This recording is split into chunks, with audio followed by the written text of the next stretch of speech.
Hello and welcome to Scrapping on the Fly. My name is Kristen and I am here with the Iron Crafters Challenge for December. And December's challenge is to use Flair. So I have some Halloween Flair from the Flair Hut, and I am going to document this picture of Halloween from this year. I do have some backup just in case I need more, but I don't like putting too terribly many on a page. It'll make it pretty heavy and obviously pretty bulky. I am using the Hip Kit Club collection Fall in Love, and I have quite a bit of ephemera and embellishments and bits and pieces for this. I ordered the extra kit because I loved these little wooden houses. I'm actually going to use a couple of them on today's layout, and I pulled a couple of fall papers, so I'm not really going Halloween theme, except I'm using the Halloween flair. So I have my papers. I have lots and lots of embellishments, stickers, and all the things. I have my flair and this fabulous picture of me and my friend's son on Halloween. So let's see how this goes. So originally my plan was just to use this orange paper as my picture mat, but decided to mat my layout because it's such a light paper that it really needed to kind of be a little more bold and brought out. So I thought I would go ahead and border it with this orange. The back side of that orange is a really pretty leafy pattern, but it's a little more busy than I wanted for this layout. I really wanted to use the leaf embellishments, and I felt like that page was too bold. So this one that has the lighter leaves on the background, I felt like I could use a lot of these leaves here to kind of cluster around my picture. So this is a picture of me on Halloween. I haven't been trick-or-treating in a few years because my son has gotten to the age where he doesn't really want to go trick-or-treating, and now we live in apartments, and so people don't come to our house to trick-or-treat or our apartment to trick-or-treat. So I was invited to one of my bestie's houses, and one of her kiddos wanted to go trick-or-treating, and I just walked around with him and her and some of her family. It was fun and cold, but we had a good time, and he was dressed up as Harry Potter, and I was dressed up in my costume from school, and I did do a layout earlier in October or early November of me and my work bestie dressed up as two of the Mario Kart characters. So I decided I was going to use one of the pre-made mixed media smears, and I cut it in half so looks like I made a smear here where the picture is laying.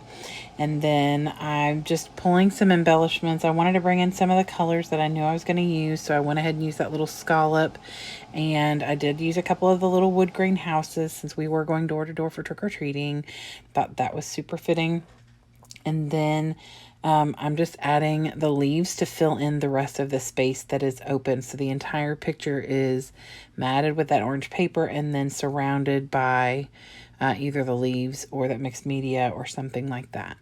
So I'm just tucking them in so they're not the same colors touching.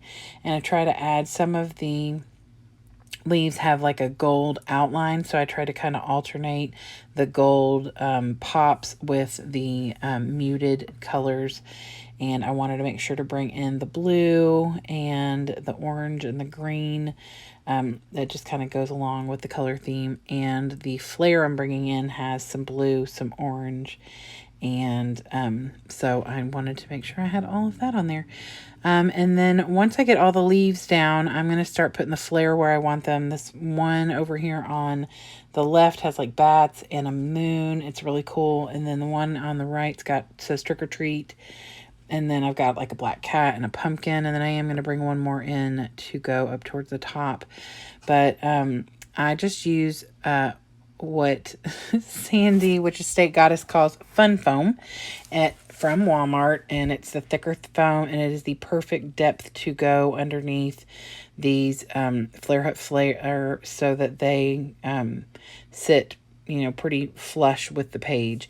And you can use them, they can go a little higher to where they can sit on top of an embellishment, and you can put the foam on the back to where it does not overlap. And so I like to do that. And so I put this kitty cat one over top of the house as well as the little pumpkin.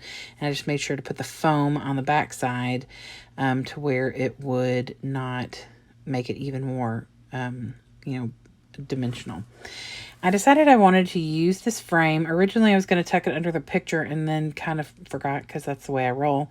But I wanted to use this one. It says Good Times, and it was definitely a good time. But since obviously my picture wasn't going to fit in there, I was just going to use it for an extra embellishment. And I really do like the way this is. Originally, I was just going to do like a little cluster with a couple strips or something up here at the top, but this worked out really well.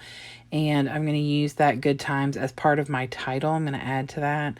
But first I'm going to put this Flair up here with the bats. I thought putting that up here would be perfect. It brings another, brings me that triangle that you're looking for with the white Flair. And then I'm going to add a little gold leaf and a little green colored leaf with some gold in it. To finish that off. I was trying to find a way to put that happy moments up there, but it didn't look right. So I just tucked that in on top of the leaves, or happy moment. I just tucked that in on top of the leaves because that is that same orange color that background paper is. And then I bring out my favorite embellishment.